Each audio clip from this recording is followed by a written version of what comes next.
President Obama is standing firm in his goal of closing the Guantanamo Bay prison camp that he describes, that I'm quoting now, simply a mess. Today, he tried to reassure critics, including fellow Democrats, pledging not to release any detainees who pose a threat to America's security. But there are real concerns about freed prisoners who get back into the business of terror. Our Pentagon correspondent Chris Lawrence is taking a closer look at this part of the story. Chris?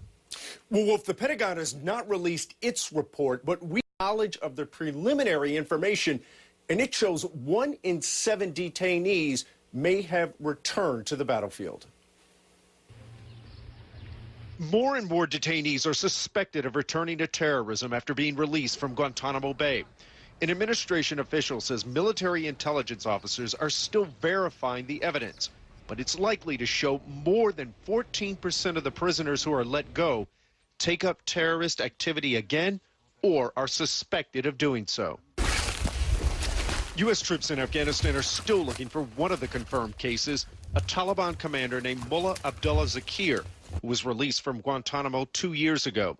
In April, we asked the top U.S. commander there if he was a serious threat. Absolutely, and we are seriously after him. Let's compare. 60% of violent offenders committed a new crime within 3 years of leaving a U.S. prison. I think it's important to keep in mind that 14% of, 530 detainees is actually pretty good compared to other recidivism figures we have. More than 100 Guantanamo detainees have been released to Saudi Arabia, and Chris Busek has studied the Saudis' rehabilitation program. Detainees are given money and support and have extensive classes to talk about why their beliefs are not based on Islamic principles. And when you get released, your family and your tribe are told that they're responsible for you.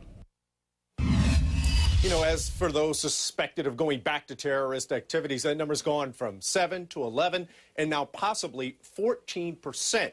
Now, again, this is preliminary information, but a source tells CNN the number's clearly not going down. Wolf.